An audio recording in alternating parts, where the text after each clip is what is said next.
আসসালামু আলাইকুম ভিউয়ার্স, আশা করি আপনারা সকলেই ভালো আছেন। আজকে বাংলাদেশ দল ইন্ডিয়া দলকে দুর্দান্তভাবে হারিয়েছে।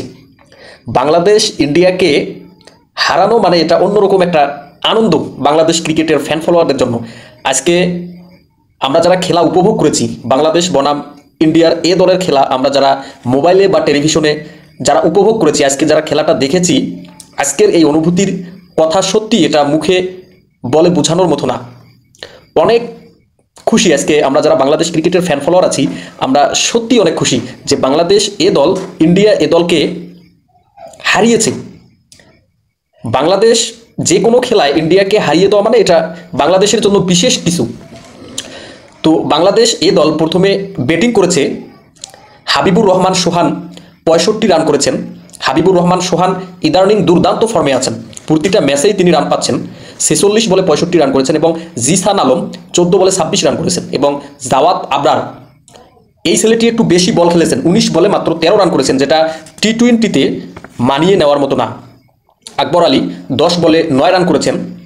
বর্তমান দলের ক্যাপ্টেন হচ্ছেন আকবর আলী, অত্যন্ত ভালো ক্যাপ্টেন্সি করেন এবং এই ছেলেটার ভাগ্য অনেক ভালো।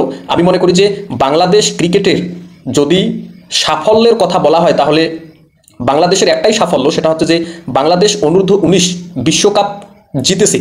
এটাই সবচেয়ে বড় সাফল্য বাংলাদেশ ক্রিকেটের বলে আমি মনে করি এবং সেই বিশ্বকাপ জিতেছে আকবর আলীর হাত ধরে। এই ছেলেটার ভাগ্য সত্যি অনেক ভালো বলে আমি মনে করি। আবু হায়দার রনি 2 বলে 0 রানে আউট হয়ে গেছেন। মাহিদুল ইসলাম অঙ্কন 2 বলে 1 রান করেছেন এবং মেহরাব হোসাইন 48 রান করেছেন 18 বলে। দুর্দান্তভাবে 4 এবং 6 হাঁকিয়েছেন মেহরব হাসান, 18 বলে 48 রান করেছেন এবং ইয়াসির আলী রাব্বি 9 বলে 17 রান করেছেন। তো বাংলাদেশ সর্বমোট 194 রান করেছেন এবং 195 রান টার্গেট দিয়েছেন ইন্ডিয়া দলকে। বাংলাদেশের ব্যাটিংদের বিরুদ্ধে, বাংলাদেশের ব্যাটসম্যানদের বিরুদ্ধে ইন্ডিয়ার সবচেয়ে ভালো বল করেছেন সুয়েশ শর্মা। আমরা যারা ক্রিকেট খেলা প্রতিনিয়ত দেখি বা ক্রিকেট সম্পর্কে আমাদের যাদের একটু আইডিয়া আছে, আমরা জানি যে Suyash Sharma right arm leg break bowl করে থাকেন, অত্যন্ত ভালো বলার। আইপিএলে নিয়মিত খেলেন সুয়েশ শর্মা।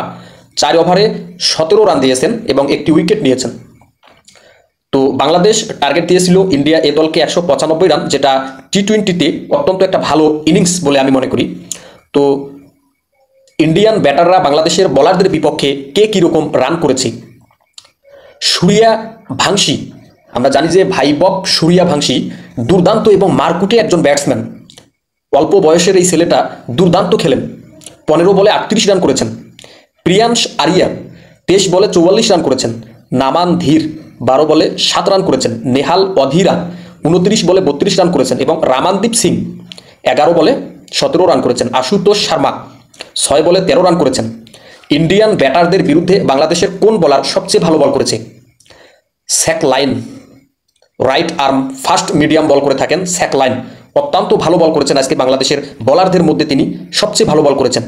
4 ওভারে 26 রান দিয়ে একটি উইকেট নিয়েছেন এবং রাকিবুল হাসান আজকে ইন্ডিয়ার বিরুদ্ধে ভালো বল করেছেন। 4 ওভারে 39 রান দিয়ে 2টি উইকেট পেয়েছেন।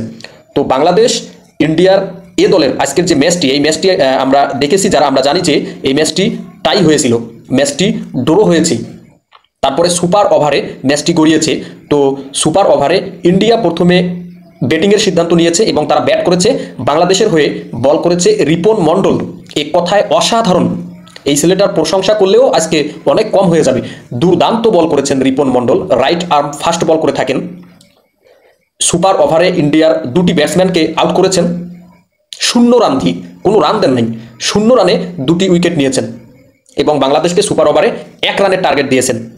তো 1 রানের টার্গেটে ইয়াসির আলী রাব্বি এবং জিসান আলম ব্যাটিং করতে এসেছেন। ইয়াসির আলী রাব্বি প্রথম বলটি 6 মারতে যায় বাউন্ডারিতে ক্যাচ আউট হয়েছেন এবং নেক্সটে ব্যাটে এসেছেন আকবর আলী, বাংলাদেশের ক্যাপ্টেন আকবর আলী, অনেক ধৈর্যশীল একটা ব্যাটসম্যান বলে আমি মনে করি। তো আকবর আলী ব্যাটিং হাতে দাঁড়িয়েছেন এবং সুয়েশ শর্মা বল করতেছেন। সুয়েশ শর্মা কিন্তু ওয়াইড দিয়েছেন, এই একটি রানেই মাত্র লাগে, এই ওয়াইডেই ম্যাচ উইন করেছে বাংলাদেশকে। সুয়েশ শর্মা ওয়াইড দিয়েছেন, বাংলাদেশ জয়লাভ করেছেন। কংগ্রাচুলেশন বাংলাদেশ দল, অভিনন্দন বাংলাদেশ দল।